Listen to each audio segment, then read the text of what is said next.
힘들고 지쳐 낭망하고 넘어져 일어날 힘 전혀 없을 때에 조용히 다가와 손 잡아주시며 나에게 말씀하시네. 나에게 실망하며 내 자신 연약해 고통 속에 눈물 흘릴 때에 못 자국난 그 손길 눈물 닦아주시며 나에게 말씀하시네. 너는 내 아들이라 오늘날 내가 너를 낳고다. 너는 내 아들이라 나의 사랑하는 내 아들이라.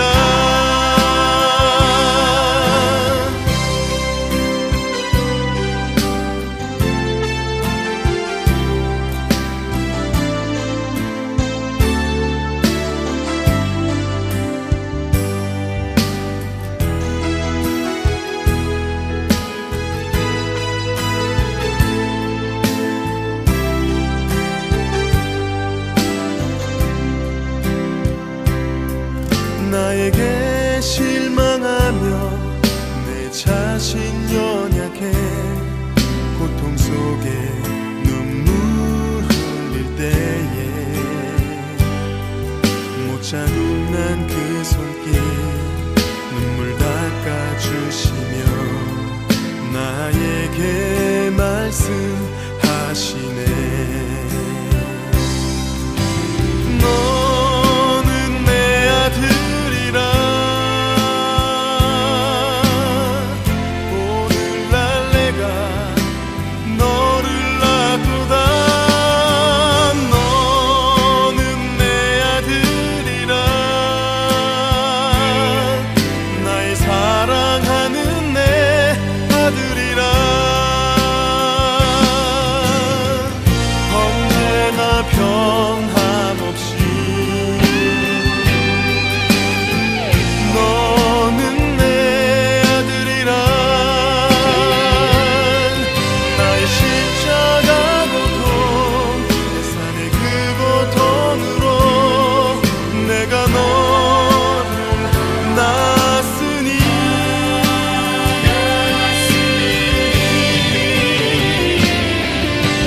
너는 내 아들이라 오늘날 내가 너를 낳고다. 너는 내 아들이라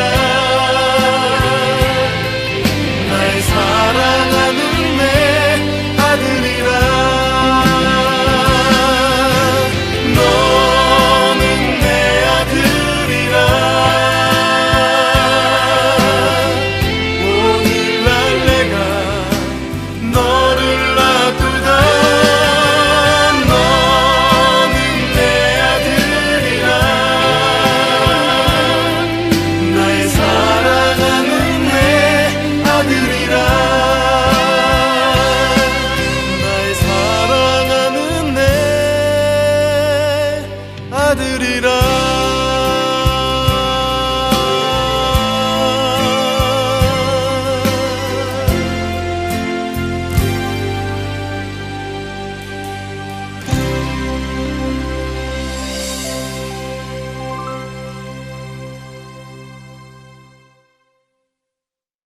오늘 잠언서 12장 17절부터 19절까지 말씀을 같이 보았습니다. 17절부터 19절까지 말씀을 보니까 진리를 말하는 자는 의를 나타내어도 거짓 증인은 속이는 말을 한다 그랬고, 함부로 칼로 찌름같이 말하는 사람이 있고 지혜로운 자의 말은 양약과 같다, 도움이 된다는 말입니다. 진실한 입술은 영원히 보존되는데 거짓 혀는 잠시 동안만 있을 뿐이다. 이렇게 되어 있습니다. 이 잠언서를 우리가 이렇게 성경을 이렇게 보면은 잠언서를 특징적으로 네 가지를 설명하려고 했다. 요걸 네 가지 없는 자에게 네 가지를 설명하려고 했던 게 잠언서다. 알아듣는 사람만 알아듣는데요. 네 가지 없는 세상에 네 가지를 갖다가 설명을 하려고 하는 게 잠언서다. 이렇게 보면 되는데, 이 잠언서가요, 특별히 뭐를 설명하려고 그랬냐면 지혜, 성경 잠언서를 보면 특별히 지혜에 대한 말이 참 많이 나와요. 그러니까 머리 좋아진다는 말이 아닙니다. 이 지혜는 그런 말이 아니고 지혜에 대한 이야기, 예수님에 대한 이야기인데, 이게 말씀에 대한 이야기예요. 예수님에 대한 말씀에 대한 이야기인데, 그 지혜에 대한 이야기가 참 많이 나옵니다. 또 한 가지가 나오는 것은 거룩입니다. 거룩. 이 잠언서에 나오는 것은 거룩해야 된다, 이제 그런 말인데, 그 거룩이라는 말은 여러분이 잘 알듯이 순결하다, 정결하다, 깨끗하다. 그게 이제 뭔가 분리가 되어 있는, 이렇게 뭐 섞여 있지 않고 딱 구분해서 분리가 되어 있는 깨끗함을 말하는 거예요. 그게 거룩이라는 말이거든요. 그 거룩한 것이 이제 나오고요. 그 다음에 정직입니다. 정직이라고 하는 건 이제 거짓과 반대가 되죠. 그래서 정직한 것은 진리라는 말과 같은 말인데, 그 정직하다, 그 말은 참되다, 그 말입니다. 참되다, 진리, 이렇게 얘기하는 그 진리에 대한 이야기, 정직에 대한 이야기예요. 그리고 또 하나는 이제 부지런함입니다. 부지런함. 그러니까 게을르면 안 된다. 성경 잠언서는 특별히 부지런함에 대한 이야기를 상당히 많이 다루고 있습니다. 그러니까 이 네 가지를 많이 설명을 하는데, 이 네 가지는 반대의 말이 꼭 있는 네 가지예요. 그러니까 지혜를 얘기할 때는 미련한 것을 같이 얘기해요. 그래서 잠언서는 미련하다는 얘기도 굉장히 많이 나오죠. 그러니까 미련한 것이 이제 지혜라는 것하고 반대가 되기 때문에 그렇게 나오는 얘기예요. 그래서 미련한 것은 악하고 죄다. 미련한 것은, 그러니까 모르는 것도 죄인 거예요. 그러니까 지혜가 있어야 되는 거예요. 지혜라고 하는 말씀이 우리에게 있어야 된다는 말이고요.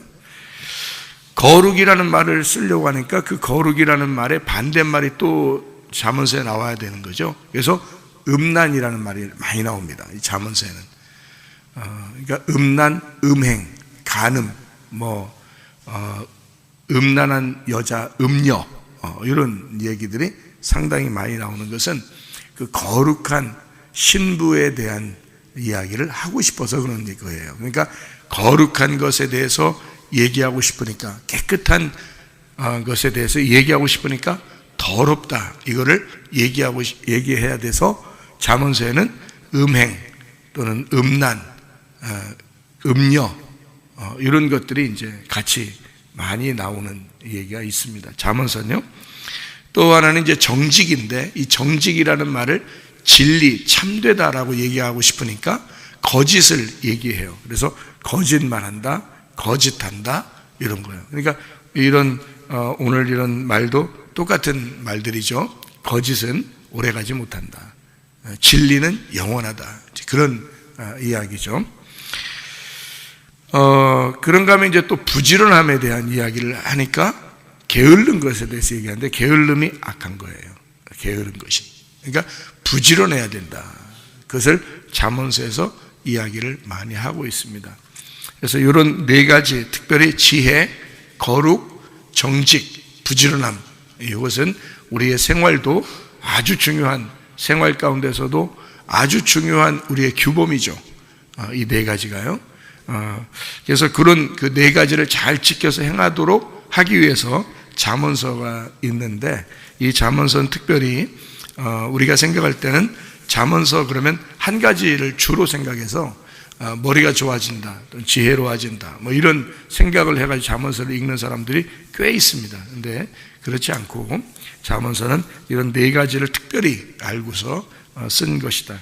지혜, 거룩, 정직, 부지런함, 이 네 가지를 쓴 것이다 라고 우리가 알고 있으면 좋습니다. 그래서 잠언서는 특별히 예수 믿는 것에 대한, 특별히 지혜, 하나님 말씀, 예수 믿는 것에 대한 이야기, 그래서 생명을 얻어야 되는, 지혜의 말씀을 통해서 생명을 얻어야 되는 것을 주장하는 게 잠언서예요. 우리 잠언서 우리 8장 17절 여러분 잘 아시죠? 8장 17절. 8장 17절에 보면 이런 말씀이 있어요. 나를 사랑하는 자들이 나의 사랑을 입으며 나를 간절히 찾는 자가 나를 만날 것이다, 이렇게 이야기했거든요. 그러니까 나를 사랑하는 자들이, 이렇게 사랑하는 자들이 나의 사랑을 입는다. 여기 이제 이런 말도 되죠. 나를 사랑하는 자들을 내가 사랑하게 된다, 이런 얘기로 바꿔 할 수가 있죠. 그러니까 사랑한다는 여기에 히브리어 말은 뭐라고 되어 있냐면 아합이라고 되어 있습니다. 아합이라는 이름이 원래는 사랑한다는 이름이에요. 아합. 참 좋은 이름이죠. 주님을 사랑하는데 간절히 구하고 그 주님을 간절히 기뻐하고 간절히 사모하고 그런 마음을 갖게 되면, 그러면 주님의 사랑을 받는다는 거예요. 그러니까 그 주님은 그런 사람을 또 사랑한다는 거예요. 그런 사람을 또 기대하고 하나님은 기뻐하시고 그 사람들을 구하고 바라고 그런다는 거예요. 그러니까 우리도 그렇게 주님을 바라는데 주님도 그런 사람을 바란다는 거죠. 어떤 말하고 비슷하죠? 어떤 말하고? 예배하고 비슷하잖아요. 하나님을 예배하는 자들을 하나님이 예배한다. 그러니까 하나님을 사랑하지 않으면 하나님 우리를 예배하겠어요? 우리가 하나님을 사랑하니까 예배하는 거죠. 하나님을 기뻐하니까, 하나님을 바라니까, 하나님을 기대하니까 예배하는 거거든요. 그러면 그런 사람을 하나님도 기대하겠다는 거예요. 그 사람을 바라겠다는 거예요. 그 사람을 기뻐하겠다는 거예요. 그러니까 하나님을 예배하는 자를 하나님도 찾아서 예배하겠다는 거예요. 그게 요한복음 4장 23절 24절이에요. 영과 진리로 예배하게 되면 그 사람을 아버지가 찾으실 것이다, 이렇게 되어 있잖아요. 그 찾는 게 예배거든요. 그럼 영과 진리라는 말이 뭐라고요? 말씀을 해석하고 말씀을 이해하는 자, 말씀을 잘 깨달으려고 하는 자, 그 말은 하나님을 잘 이해해 보려고 하는 자, 그러려고 예배하는 거예요. 그래서 하나님 말씀 듣는 시간을 왜 귀를 기울이게 되고 성령의 말하는 소리를 너희가 들어야 된다라고 성령의 귀를 열어라 라고 얘기를 자꾸 하는 거냐면 그게 예배이기 때문에 그래요. 사람들은 말씀을 이렇게 점점 줄여나가고 말씀은 짧을수록 좋다 이런 사람들도 있고요. 말씀은 점점 줄여나가야 되고 다른 거를 예배를 많이 해야 된다 이렇게 하는 거, 그런 사람들도 있죠, 그죠? 다른 걸 많이 하고 그 다음에 말씀은 줄이고, 그래서 다 이렇게 예배하는 게 그렇게 예배를 이제 바꿔나가는 풍토, 이런 거 있잖아요, 그죠? 그런 사람들도 있잖아요, 그죠? 그 속은 겁니다. 속은 거예요. 성경에는 다른 게 없었어요. 여러분, 예배에 초대교회나 예수님의 제자들의 예배를 잘 생각해 보세요. 그때는 다른 예배가 없었어요. 다른 게 없었잖아요. 다른 순서가 없었어요. 잘 생각해 봐요. 다른 순서가 하나도 없었어요. 기도하고 말씀을 나눴어요. 말씀을 나누고 기도했어요. 다른 게 없었어요, 여러분. 그래서 말씀과 기도로 거룩해진다 그랬거든요. 근데 사람들은 속은 거예요. 뭐냐면 말씀을 듣기 싫어하니까. 마귀는 그 말씀만 듣지 않게 만들면 마귀가 성공하는 거니까. 사람들이 말씀만 듣지 않으면 마귀의 일을 할 수 있을 것 같으니까 마귀가 속인 거예요. 뱀이 와서 다시 속여버린 거예요. 여우가 그 집을 헐어버린 겁니다. 말씀 못 듣게 하면 다 끝나니까. 말씀 못 듣게 하면 그 사람은 끝나버리니까. 근데 성경은 뭐라고 우리에게 말하느냐? 말씀을 잘 듣고 이해해야 된다. 그러면 그게 예배다. 아버지는 그 사람을 찾을 것이다. 잘 생각해봐요. 하나님을 사랑한다는 게 무엇인가? 예배한다는 게 무엇인가? 하나님 말씀 영과 진리로, 영을 진리로 깨달아야 된다는 거예요. 잠언서에 그래서 지혜가 총명이 있어야 된다고 말하는 거고, 지혜는 명철해야 된다고 말하는 것입니다. 지혜라는 그 말씀이 명철이라는 것을 너희가 이해하지 못하면 그 지혜는 헛것이 되기 때문에, 지혜라는 말씀이 너희에게 명철로, 총명으로 이해가 된다. 명철과 총명은요, 이해력입니다. 이해력. 깨달아야 된다는 거예요. 지혜라는 말씀을 너희가 깨닫는 것이 그게 예배다. 그래서 지혜와 총명이 같이 나오잖아요. 잠언서에 지혜와 명철이 같이 나오잖아요. 왜냐하면 지혜라는 말씀은 홀로 설 수 없거든요. 그게 총명으로, 명철로 깨달아지고 이해가 될 때 그 지혜가 온전한 것이 되는 거거든요. 그게 예배거든요. 그게 영과 진리라는 말이에요. 영이라는 것을 진리로 깨달아야 된다. 파헤쳐져야 된다. 감추지 말아야 된다. 이런 얘기거든요. 그게 영과 진리의 예배인데, 그것을 아버지 하나님이 찾으시느니라. 생각해봐요. 간절히 주님을 사모하는 자를, 간절히 주님을 사랑하는 자를 하나님은 사랑하겠다는 거예요. 주님을 찾는 자를 주님이 찾겠다는 거예요. 잘 생각해봐요. 예배하는 자를 하나님이 예배하겠다는 거예요. 놀라운 것입니다. 그런 사람을, 그 말은 뭐예요? 말씀을 깨닫게 해주겠다는 거예요. 그게 하나님이니까, 그게 천국이니까, 말씀의 천국에 함께 여행해야 되니까. 무슨 말인지 아시겠죠? 그래서 말씀이 중요한 건데, 사람들은 말씀을 점점점 줄여나가는 것입니다. 왜? 자기가 깨닫지 못했으니까. 자기가 말씀을 깨닫지 못한 사람이니까. 자기가 증거할 말이 없는 거예요. 그리고 여기서 보세요. 잠언서 12장의 19절을 봐봐요. 진실한 입술은 영원히 보존된다 그랬습니다. 거짓 혀는 잠시 동안만 있느니라 그랬습니다. 여러분, 시대를 설교는 시대를 잘 분별해서 시대에 대한 이야기를 해야 된다고 해서 시대에 대한 이야기를 쭉 했어요. 세상 돌아가는 얘기를 쭉 했다. 손 집으세요. 중요하죠. 그래서 그런 얘기를 하면 달콤하죠. 여러분은 듣기에 달콤하죠. 네? 그래서 듣고 이제 예배 잘 드렸다. 오늘 말씀 참 좋았어. 요즘에 딱 맞아. 재밌어. 이렇게 하고 이제 갔단 말이에요. 근데 그게 100년 후에도 그 말씀이 진리일까? 다를 수도 있겠죠. 오늘은 그 말씀이 참 좋은 말씀이었는데 100년 후에는 그 말씀이 달라질 수 있잖아요. 왜? 시대가 바뀌니까. 그렇잖아요. 시대가 바뀌면 그 말씀도 바뀌는 거잖아요. 그죠? 100년 후에, 1000년 후에가 되면 오늘 얘기했던 그 말씀이 다를 수도 있잖아요. 다른 말씀이 될 수도 있죠. 시대가 바뀌었으니까. 시대에 맞게 설명을 했는데, 시대에 맞게 설교를 했는데 시대가 바뀌면 다른 말이 될 수도 있죠. 시대가 지났으니까. 근데요, 성경의 말씀은 왜 진리라고 그러는지 아십니까? 수천 년이 지나도 이 말씀은 그대로 우리에게 진리의 말씀이니까 그런 거예요. 그래서 진리라고 그러는 거예요.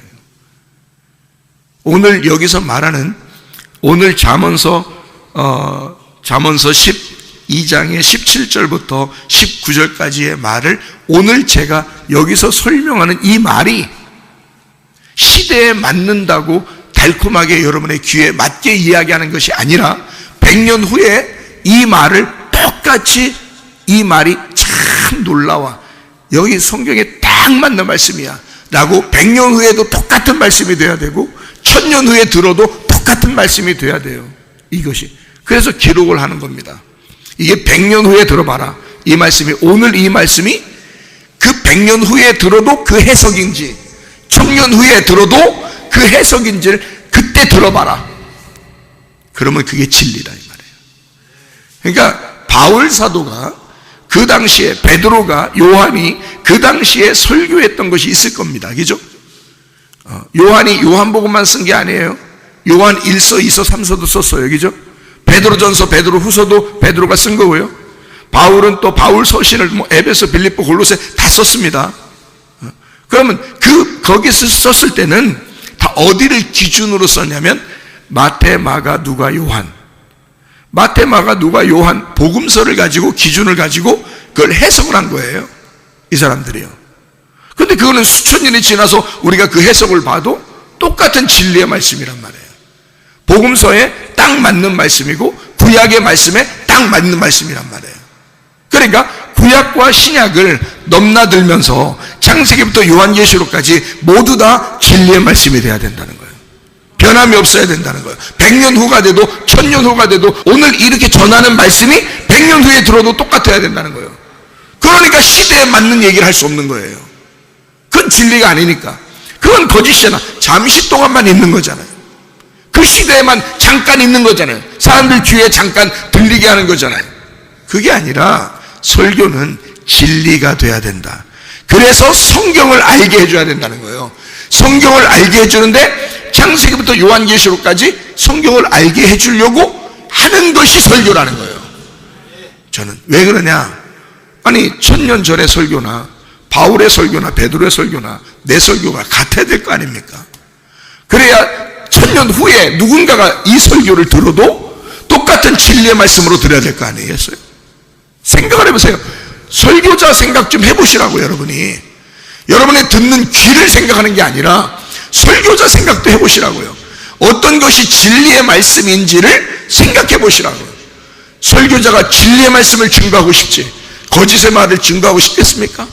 진짜 하나님의 종이라고 한다면 그렇잖아요. 거짓의 말은 잠시 동안 있는 거예요. 잠시 동안. 그때는 옳죠. 그러나 시대가 변하면 달라질 수 있는 거예요. 시대가 변하면 그 설교는 그 시대가 변한 사람은 듣지 않아도 되는 거죠. 그렇잖아요. 근데 만약에 오늘 이 설교가 기록을 해놨더니 100년 후에 들어도 똑같은 진리의 말씀이더라. 저것은 성경을 해석하는 아주 놀라운 이야기다. 이것은 들어야 된다 라고 그 사람들이 똑같이 바울의 설교를 듣는 것처럼 그렇게 듣는다면 그건 진리의 말씀이죠. 그렇게 설교가 돼야 된다는 겁니다. 그래서 설교를 제가 사설을 하지 않는 거예요. 다른 말들을 자꾸 안 섞는 겁니다. 시대에 안 맞을지 몰라요.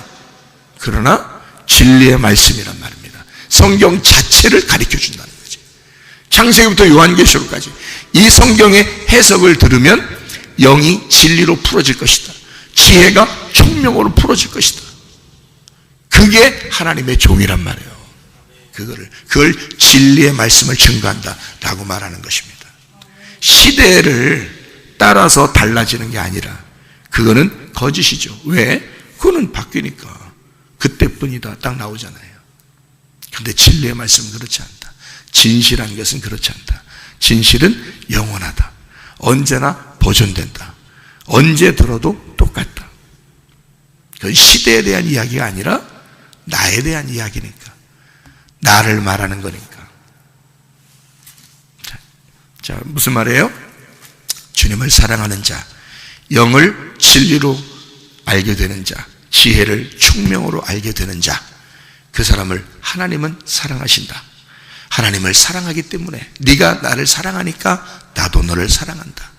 그 사랑한다는 게 하나님 내가 어떻게 사랑해? 나 사랑하고 싶죠. 하나님 나타나만 보세요. 나타나만 보면 내가 사랑하지. 당연히 사랑하지. 하나님 나타나세요. 그러면 사랑하죠. 나타났죠. 이 땅에 나타나셨죠. 그리고 우리에게 말씀으로 나타나고 있죠. 그럼 왜 이 말씀은 사랑하지 않느냐 그거야. 나타난 이 하나님의 말씀을 왜 사랑하지 않느냐. 이 하나님인데 생각을 해보세요. 하나님이 안타깝지 않겠습니까? 너희들 날 사랑하고 싶지? 그러면 그게 말씀을 사랑하는 거야. 근데 말씀은 사랑하지 않으면서 나타나 보면 사랑하겠다는 거예요. 자기들이 이미 나타났는데. 생각을 해보시라고요. 그러니까 나를 사랑하는 자들이 뭘 사랑한다는 거예요? 지혜를 사랑하는 자들. 잠언서 8장 17절 얘기를 여기 하잖아요. 나를 사랑하는 자들이 나의 사랑을 입으며 나를 간절히 찾는 자가 나를 만날 것이다. 거기 간절히 찾는 자가 샤하르이라고 했죠. 샤하르. 요게 깨진 자가, 파괴된 자가, 그 말입니다. 그러니까 교만한 사람은 못 만나요. 깨진 자가 만나는 겁니다. 마음이 부서진 자예요. 심령이 깨진 자. 예? 그러니까 심령이 가난하고 거지가 된 자. 그게 복음이에요. 그 사람들에게 만나는 거야.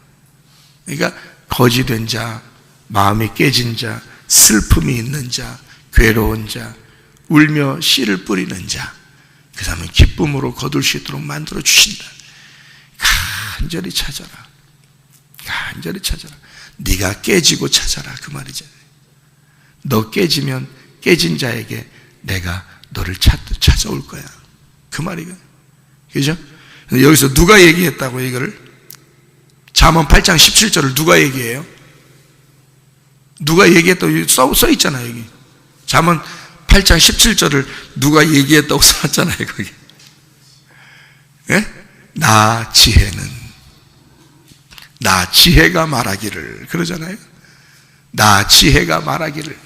그 지혜가 누구냐고. 지혜가 생명나무 대신 예수님이라고요. 예. 나 지혜가 말한다. 나 지혜는 말한다, 그 말. 예. 간절히 찾는 자, 간절히 일찍부터 부지런하게 먼저 찾는 자. 다시 말하면 가치관을 지혜에게 둔 자. 가치관을 지혜에게 둔 자. 새벽에 이렇게 나와서 여러분 뭐 들으러 왔어요? 새벽에 와서 지혜를 들으러 온 거예요. 나 지혜를. 그러니까 그 주님이라는 지혜를 들으러 온 건데, 그 지혜를 간절히 찾는 자, 그 지혜를 간절히 찾는 자, 부지런하게 찾는 자, 일찍부터 찾는 자, 자기가 깨져서 찾는 자, 그렇게 지혜를 찾는 자들. 그러니까 지혜를 뭘로 둔 거냐면 일찍부터 왜 찾아요? 부지런하게 왜 찾겠어요? 지혜라는 이것을 가치관을 둔 겁니다. 여기에다가 이 지혜에다 가치관을 둔 거예요. 여러분이 하나님 말씀 듣는 것에 여러분의 가치관을 둔 거예요. 그러니까 다른 어떠한 것들보다 시간을 시작할 때 내가 이 지혜를 받아야지, 이 지혜를 이해해야지. 그래서 지혜를 이해하려고 지혜에게 온 거예요. 말씀이라는 지혜에게 온 겁니다. 여러분이 거기에 가치관을 두려고. 가치관이 거기에 있으니까 내가 모든 일을 하기 전에, 내가 공부하기 전에, 내가 오늘 삶을 살기 전에 지혜를 내가 받아야 되겠다. 그 지혜를 찾아야 되겠다. 그에게 나의 가치관을 둬야 되겠다. 내가 가진 돈도, 내가 가진 재산도, 내가 가진 몸도, 내가 가진 생명도, 내가 가진 지혜도, 내가 가진 자식도, 내가 가진 남편과 아내도 내 가치관을 예수에게 둬야 되겠다. 내 가치관을 지혜에게 둬야 되겠다. 그래서 일찍부터 찾는 거예요. 부지런하게 찾는 거예요. 생각해봐요. 뭘 찾으러 왔어요, 여러분은? 돈 찾으러 온 거 아니죠? 여러분의 지식 찾으러 온 거 아니죠? 지혜를 찾으러 온 거예요. 하나님의 말씀을 찾으러 온 거예요. 왜냐하면 그것이 나의 가치관이니까. 돈보다도 더 귀한 거니까. 내 재산보다도 더 귀한 거니까. 그 지혜가. 그래서 지혜를 찾으러 온 거예요. 이 말씀을 듣기 위해서 오신 거라, 그 말입니다. 그래서 주님을 사랑하고 말씀을 사랑하고 지혜를 사랑하고 지혜를 찾고, 내가 깨져서 내가 부지런히 가치관을 주님에게 둬서 그 말씀을 사모하는 자들을 주님께서 찾으신다는 거예요. 주님께서 사랑하시겠다는 거예요. 하나님이 사랑만 하면요, 책임지십니다. 그 사람을 책임지셔요. 사랑한다는 것은 책임지겠다는 뜻이거든요. 그렇잖아요? 결혼할 때 사랑합니다 약속하는 것은 내가 책임지겠습니다, 그 말이거든요. 하나님이 우리를 사랑하신다. 네가 날 사랑한다. 나도 널 사랑한다. 네가 나를 간절히 찾는다. 나도 너를 간절히 찾을 것이다. 내가 너를 사랑할 것이다. 그 말은 내가 너를 책임질 거야. 뭔 걱정이 있어요, 솔직히. 우리가 실수할 수 있죠. 실수 안 합니까, 인간은? 죄 안 집니까? 잘못 안 합니까? 허물이 없습니까? 목사라고 뭐 완벽합니까? 아니에요. 허물이 있고 실수가 있고 죄를 짓고 잘못도 하죠. 그런데 하나님이 책임지시면 언젠가 그 사람을 하나님의 손아귀에서 붙들어 주신다. 언젠가라도 그걸 다 갚아주신다. 그걸 믿는 거죠. 하나님이 어느 순간이라도 나의 잘못과 실수와 허물과 죄를 그대로 드러내게 해서 그것을 갖다 막 까발려가지고 그걸 그대로 네가 당해라 하는 것이 아니라, 그런 사람이라 할지라도, 그래 너는 시은좌의 아기가 날마다 똥 싸고 오줌 싸는 것처럼 잘못을 한다 할지라도 그 부모가 책임진다 이거야.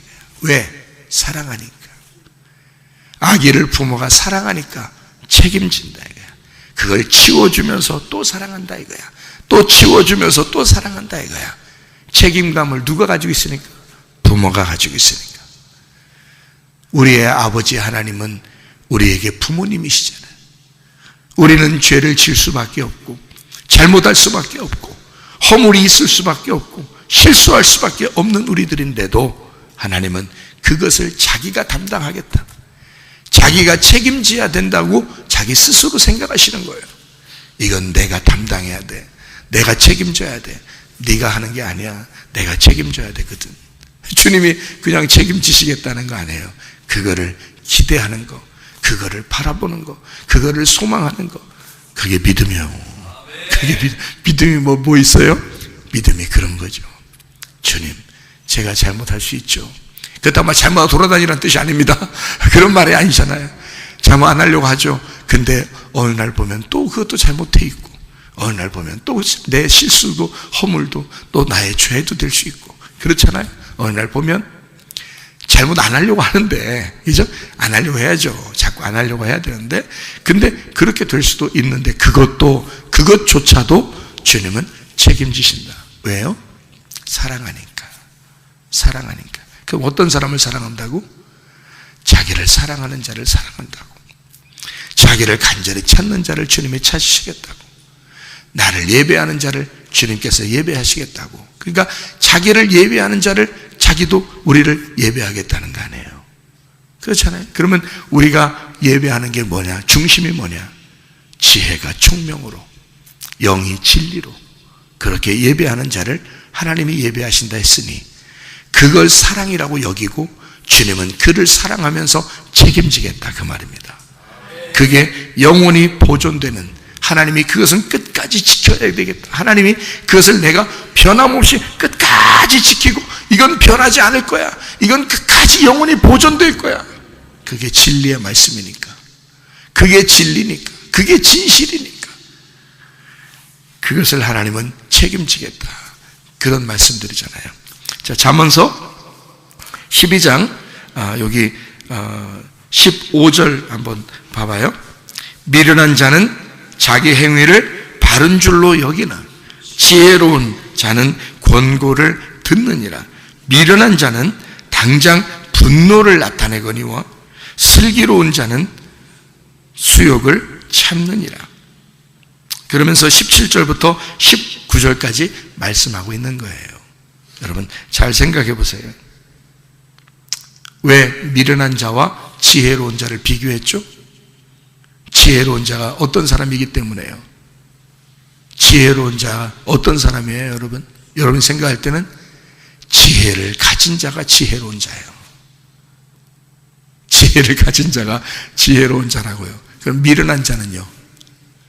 지혜를 못 가진 자가 미련한 자예요. 그럼 지혜가 뭔데요? 생명나무 대신 예수님이라고 했잖아요. 그게 진리의 말씀이라고 그랬잖아요. 그 진리의 말씀이 지혜라고요. 그 지혜를 가진 자가 지혜로운 자고요. 그 지혜를 못 가진 자가 미련한 자란 말이에요. 그래서 미련한 자가 악하다 그러는 거예요, 잠언서는. 자, 잠언서는 특징이 4가지 뭐라고요? 지혜, 거룩, 정직, 부지런함, 이 네 가지를 특징을 가지고 있다. 반대적인 삶을 살지 아니하고 여러분은 지혜로운 삶, 부지런한 삶, 거룩한 삶, 정직하고 진리의 삶, 그렇게 사시다가 주님 만나시기를 바랍니다. 저는 기도하겠습니다.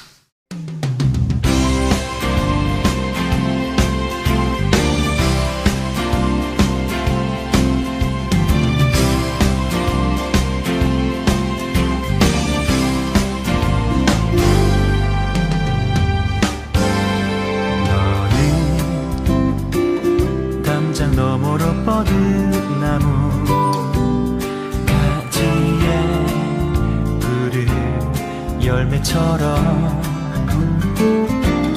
하나님의 귀한 축복이 삶에 가득히 넘쳐날 거야.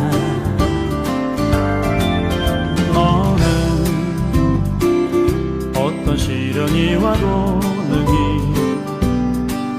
이겨낸 강한 발이 있어. 전능하신 하나님께서 너와 언제나 함께 하시니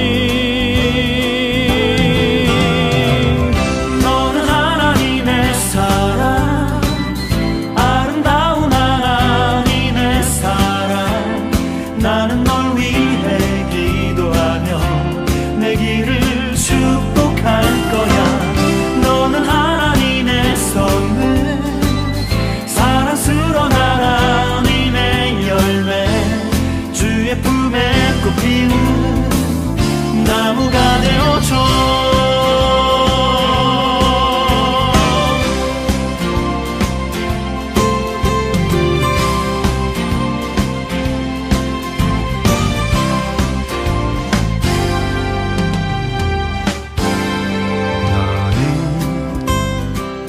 담장 너머로 뻗은 나무 가지에 푸른 열매처럼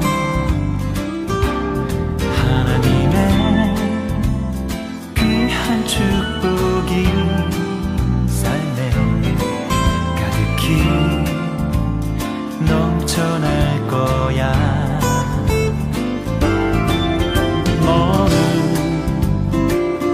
어떤 시련이 와도 능히 이겨낸 강한 발이 있어. 전능하신 하나님께서 너와 언제나 함께 하시니